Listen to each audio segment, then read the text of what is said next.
Pues buenos días, que no he dicho nada y gracias por venir. Ha habido un gobierno esta mañana, pero antes de contaros lo que hemos aprobado en gobierno, que consideramos más interesante y que además tenéis en la nota, queríamos hacer una declaración pública como gobierno. La hicimos ayer como manifestantes y como ciudadanos, casi todos los miembros del gobierno, pero oficialmente hoy queremos hacerla como gobierno, porque lo hemos hablado esta mañana. Algo que es realmente importantísimo para nosotros y para nosotras, y es manifestar oficialmente como Gobierno de la ciudad de Zaragoza nuestra absoluta repulsa a la sentencia conocida como de la manada, porque la consideramos injusta, retrógrada y patriarcal, y que además lanza un mensaje muy negativo a los hombres y a las mujeres de todo el país, pero especialmente a los más jóvenes, porque este discurso, este mensaje que lanza, en nuestra opinión, esta sentencia, lo que está diciendo directa e indirectamente es a las mujeres que no denuncien y que no se sientan agredidas por una de las máximas agresiones posibles que puede sufrir una mujer, que es la violación, la agresión sexual. Y a los hombres les está lanzando la idea reforzada, patriarcal, histórica y antigua, de que la calle, la fiesta, la noche y la libertad solo es suya. Así que manifestamos oficialmente, insisto, nuestra repulsa a esta sentencia por injusta, retrógrada y patriarcal. 2, animamos a todo el mundo a formar parte de las movilizaciones que ayer ya empezaron en toda España, en este caso en Zaragoza, hoy, como sabéis, a mediodía y como cada una por los sindicatos municipales con este mismo motivo. Y 3, esperamos y apelamos a cualquiera de las partes implicadas a que recurran esta sentencia. Sabemos que las compañeras y compañeros del Gobierno Municipal de Pamplona ya lo han anunciado, creemos que lo van a hacer. De cualquier modo, esperamos que alguien recurra esta impresentable, irrepelente y repulsiva sentencia, como digo, patriarcal, machista y retrógrada. Creemos además, como dijimos ayer oficialmente y como gobierno, que esta sentencia no tiene nada que ver con lo que suponemos el sentir de la mayoría de la población española. España es un país que avanza y que progresa, mucho menos de lo que nos gustaría, pero que lo hace, y que una sentencia como esta no define al sentir mayoritario de la población, que ha entendido que es repugnante que se hable así del derecho de las mujeres y de la libertad de las mujeres, que por supuesto incluye su cabeza, su pensamiento y su cuerpo. Dicho esto, que nos parece muy esencial, de hecho a las 12 el alcalde, la vicealcaldesa y otros miembros del Gobierno se van a acercar a la concentración que han convocado los sindicatos municipales en las puertas del seminario, otra vez como repulsa esta sentencia y las veces que haga falta. En cuestiones concretas aprobadas esta mañana el Gobierno, ya se ha dado luz verde al reglamento como Gobierno, lo hemos aprobado como tal, de la nueva Oficina Municipal contra el Fraude y la Corrupción. Sabéis que hubo un proceso, lo anunciamos en un grupo de trabajo hace unos cuantos meses, 4, en una sesión compartida con más de una docena de entidades socioeconómicas de la ciudad que fueron invitadas y que todas asistieron excepto una, que fue la COE, que no justificó su ausencia y que no vino. A partir de allí, el borrador de reglamento que colgamos en la web durante 3 meses ha permitido un proceso de participación para que la gente propusiera. Como sabéis también, no ha habido ninguna propuesta ni alegación, puesto que creemos que además era tan concreto y exhaustivo el reglamento inicial que cabían pocas. Y ahora lo que hemos hecho es aprobar como Gobierno el proyecto de reglamento regulador de esta oficina contra el fraude y la corrupción, que, como sabéis, también tiene varios objetivos y varias formas de funcionamiento.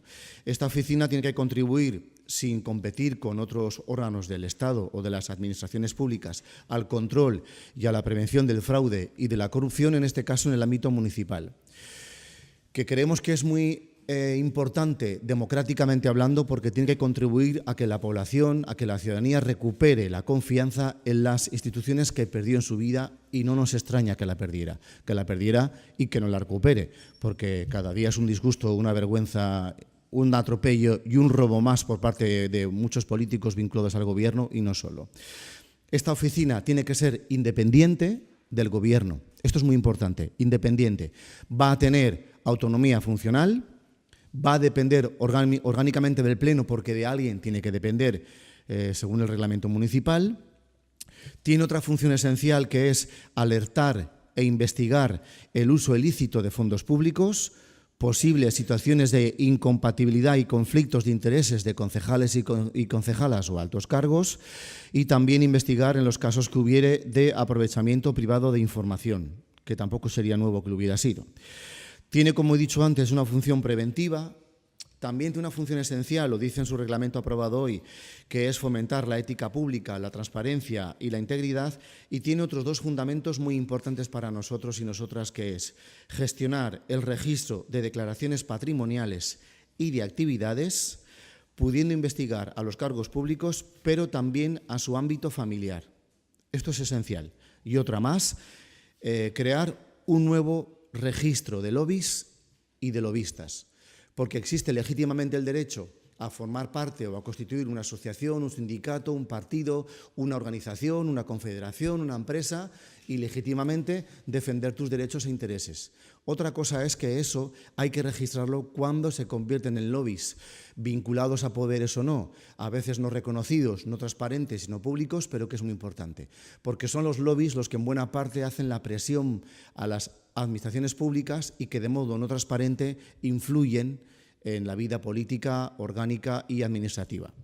Tendrá un director o directora que, según este reglamento, tendrá que ser aprobado, nombrado, elegido o elegida en pleno por 3/5 partes del pleno, tendiendo al consenso, pero superando como mínimo la mayoría simple, 3/5 partes del pleno.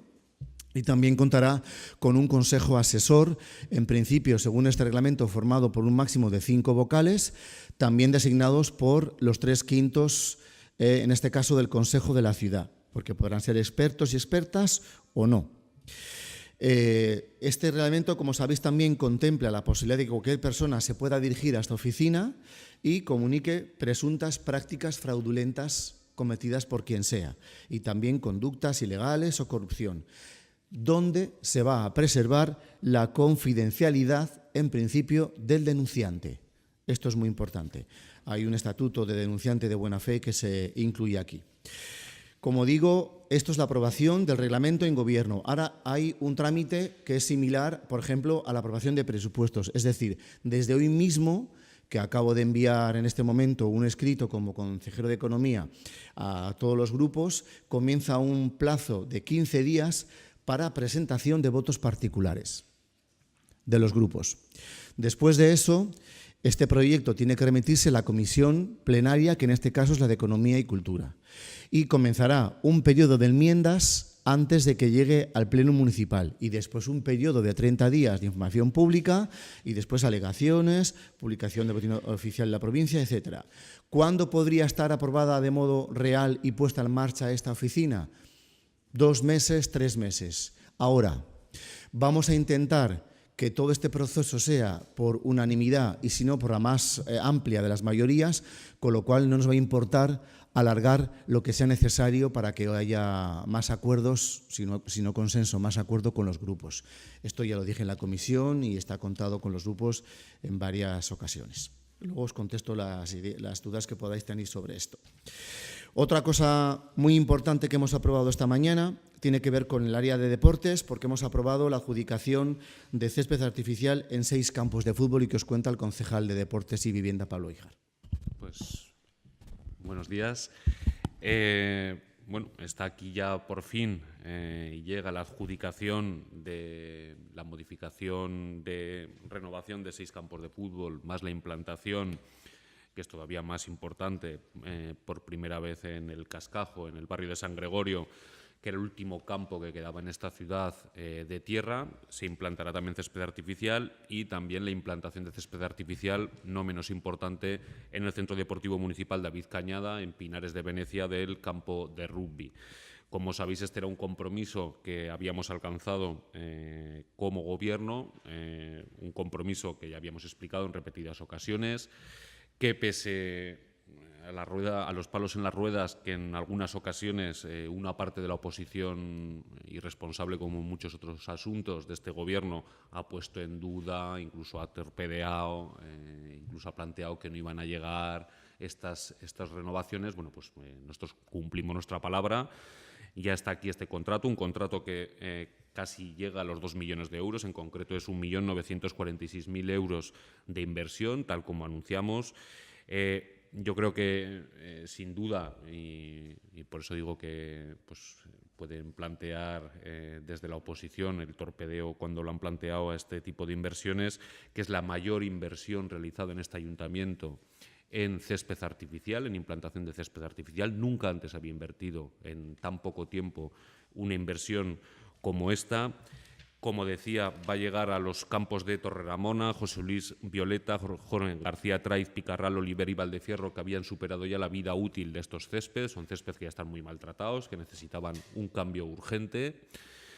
Y, por supuesto, como os decía, de lo que más orgullosos nos sentimos es de que por fin ya no va a quedar ningún campo municipal de fútbol de tierra, como ocurría, yo creo que de manera casi vergonzante, en el Cascajo, donde disfrutaban de una instalación, bueno, disfrutaban entre comillas de una instalación claramente inferior al que disfrutan el resto de clubes de la ciudad. Por otro lado, y en otro orden, si hay alguna duda en este asunto, la tendremos luego en las preguntas. Después comentaros el siguiente punto que hemos aprobado hoy en Gobierno es el referente a distintas subvenciones del área de derechos sociales, en concreto en las que van ligadas a juventud y también al apoyo al fútbol base.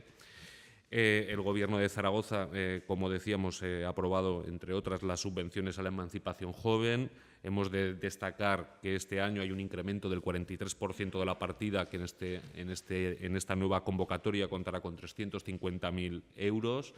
Es una subvención por 1.500 euros para jóvenes con ingresos brutos comprendidos entre 537 y 941 euros y de 1.000 euros de ayuda para los jóvenes con ingresos entre 941 y 1.344 euros, lo que equivale a 2,5 veces el IPREM, el indicador. Estas subvenciones son muy importantes. Ya sabéis que el año pasado fueron un éxito total, se agotaron enseguida y bueno, a esto responde el esfuerzo que hace mi compañera Arantxa y el conjunto del área por haber incrementado esta partida. Señalar que estas partidas de subvenciones tienen la limitación a viviendas que no superen los 550 euros de alquiler, exceptuando aquellos casos en los que se produzca la vivienda compartida, cosa bastante también habitual entre algunos jóvenes cuando se emancipan, que podría superar ese límite. Después, importante, hemos aprobado también las subvenciones para iniciativas juveniles, en este caso con una subida también importante del 13%, 225.000 euros en términos absolutos. Son subvenciones también de mucha importancia para el tejido juvenil de la ciudad, en el cual bueno, pues pueden presentar asociaciones, entidades sin ánimo de lucro, proyectos, iniciativas dirigidas a jóvenes entre 12 y 30 años, que sirva también bueno, esta aprobación como altavoz para que asociaciones y, en el anterior caso, los jóvenes que quieran solicitar las ayudas a la vivienda, pues ya pueden estar atentos a estas convocatorias para participar en las mismas. Y una tercera línea de subvenciones aprobada hoy en Gobierno es la que tiene y concierne también, de nuevo, a las ayudas a los campos municipales de fútbol y otras instalaciones.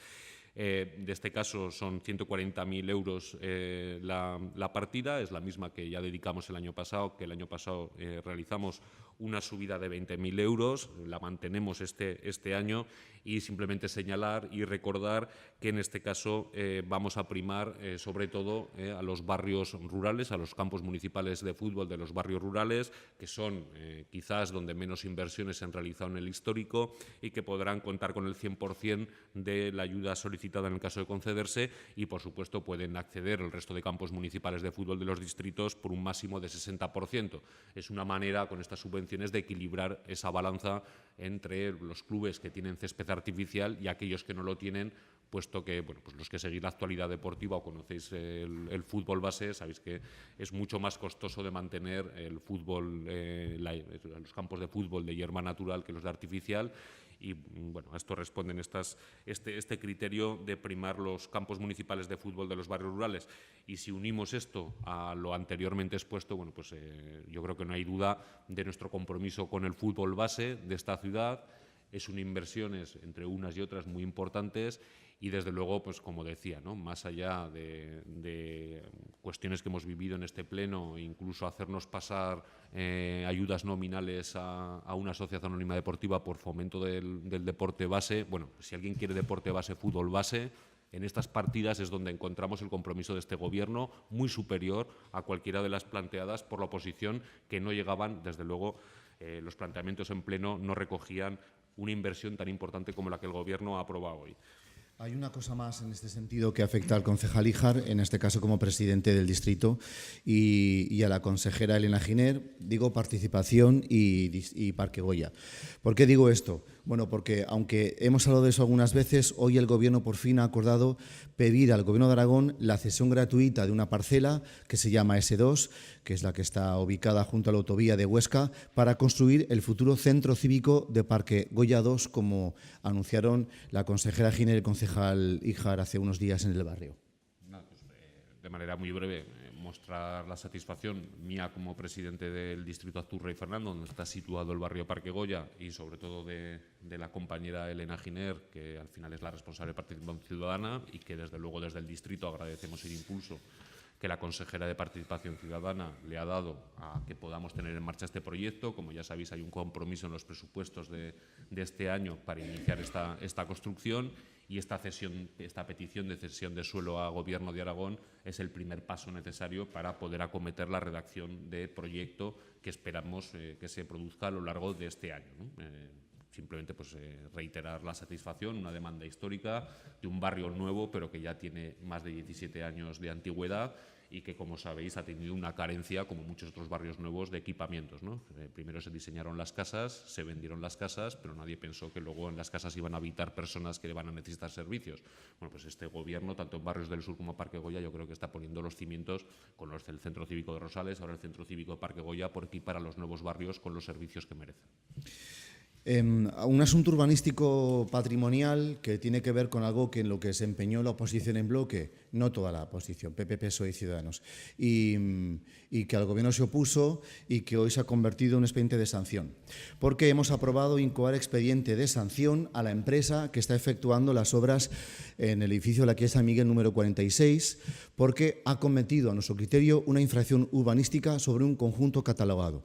Es un BIC grado B. Sabéis que estoy hablando de la empresa que pretende un aparcamiento en una calle peatonal, que pretende despeatonalizar un tramo de la calle San Miguel, a lo que se opuso radicalmente el Gobierno, pero que PP, PSOE y Ciudadanos forjaron una votación de mayorías en la Comisión de Urbanismo. Además, con un interés muy especial y con mucha urgencia planteada por el grupo del PP, que tenía mucha urgencia y mucho interés en que fuera así esta despeatonalización. Y nos seguimos oponiendo, como sabéis. Ahora es legal, porque se votó, pero como se ha afectado a un conjunto protegido, que es un BIC, vamos a sancionar a esta empresa por la demolición parcial de la fachada exterior. Os quiero recordar además que los informes técnicos del Servicio de Movilidad decían que no se debía despeatonalizar ese tramo de la calle y que no se debía hacer, por lo tanto, tampoco un aparcamiento subterráneo, un parking para los vecinos de ese inmueble que se va a querer vender y construir. Esta sanción son 60.000 euros y además de los 60.000 euros que deberán pagar, está obligada la empresa a restablecer lo alterado, a reponerlo, que básicamente es losas de balcones, barandillas de forja histórica, aleros y carpinterías de la fachada hasta la cota de jardín. Eso, como sabéis, es una zona protegida que se ha encargado y los vamos a sancionar. Ya sabéis lo que pasó allí, votamos en contra, pero PP, PSOE y Ciudadanos votaron a favor, ya digo, con un interés muy especial del Grupo Popular para que se concediera ese permiso. Otra cosa que hemos aprobado es recibir, aunque los técnicos dicen recepcionar, yo todavía amo el lenguaje castellano, como vosotras y vosotros, la recepción de las obras de urbanización de la fase 1 de Arcosur, la 1A. Esto sabéis que tiene que ver con la Junta de Compensación de Arcosur. Lo que hemos acordado ha sido recibir la urbanización de las áreas 1, 2 y A1, según el proyecto que se había tramitado al respecto. Esto excluye las instalaciones de la recogida neumática de basuras, lo tenéis en nota perfectamente. Y tiene que ver también con un plazo para realizar una serie de trabajos, entre ellos repintar todo el ámbito de la fase 1, la instalación de varios semáforos en el entorno del colegio de primaria del barrio, que buena falta va haciendo, y también la ejecución de las pantallas acústicas de la Z40 para minimizar los efectos sonoros de esa vía. En el caso de que estas prescripciones no se cumplan y además se hagan en los plazos que hemos señalado, el Ayuntamiento lo haría, lo ejecutaría de modo subsidiario y, por supuesto, usaríamos para eso el dinero de los avales que hay en la Junta de Compensación. Y otra cosa que nos hace muy felices y que además anunciamos en la jornada que en el barrio de Casetas se celebró hace unas semanas, a los que asistimos concejales de 2 grupos municipales nada más, y que tiene que ver con el futuro de la harinera de Casetas. Sabéis que esta harinera es un sitio magnífico en todos los sentidos, arquitectónica y espacialmente, que en el año 2002 se permitió, el concejal de urbanismo de la época, en ese año 2002, permitió la demolición de 2/3 partes de ese edificio. Lo que queda ahora es 1/3 de la maravilla que albergaba fuera y dentro ese espacio, pero se permitió que se demolieran. Y se permitió además ahí construir, aún no construidos, 33 pisos. Lo que hemos aprobado hoy es la modificación inicial de la Lo que hemos aprobado es la modificación inicial de la catalogación de esta antigua harinera del Ebro, que conocemos como harinera de Casetas, en su conjunto. Hasta ahora, de ese tercio que quedaba, solo tenía protegida la fachada, ahora está todo protegido. Todo el edificio y los elementos anejos. Así atendemos una petición vecinal que compartimos desde mucho antes de las elecciones.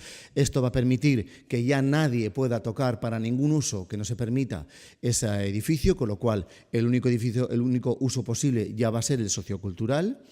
Con esto garantizamos la permanencia de ese edificio y ahora la siguiente fase que vamos a desarrollar es hacernos con la harinera, adquirir el edificio. Sabéis que se vendió de un privado a un banco, ahora vamos a hacernos con la harinera para iniciar así un proceso largo en el tiempo de participación donde vecinos y vecinas decidan qué hacer con ese edificio en el barrio, uso cultural, social, sanitario o lo que sea. Estas 7 cosas en principio os queríamos contar. Cualquier otra cosa que queráis preguntar. Bueno, fuera de gobierno también os podemos anunciar que el próximo miércoles, no miento, el día 7, se va a reunir de nuevo, aunque nunca ha dejado de trabajar, el Comité Municipal de Urgencia que atiende la crecida, ya en la poscrecida.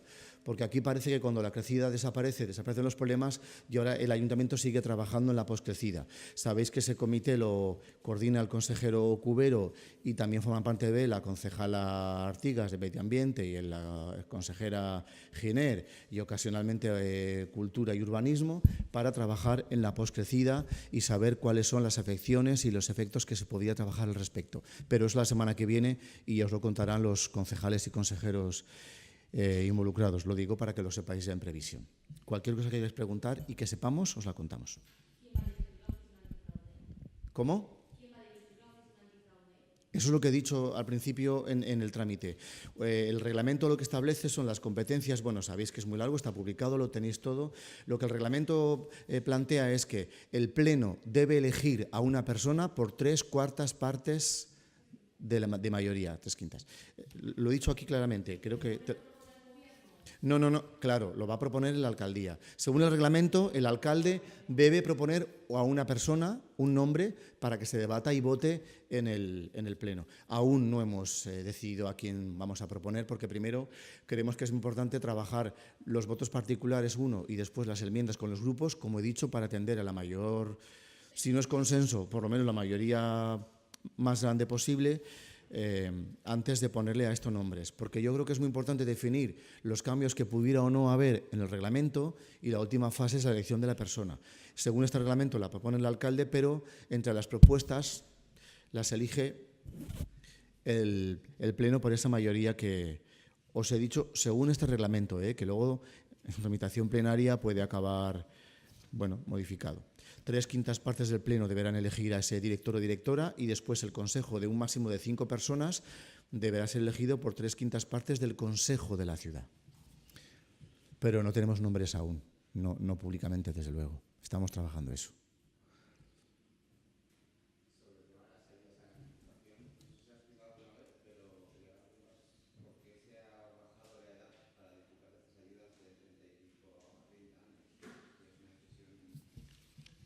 Bueno, ya sabéis que lo que se considera juventud a nivel de políticas públicas no es un término absoluto. El por qué se ha bajado. Yo ahora mismo no te puedo responder el criterio técnico por el que se haya descendido. En cualquier caso, 30 años yo creo que es una edad más que suficiente para este tipo de subvenciones.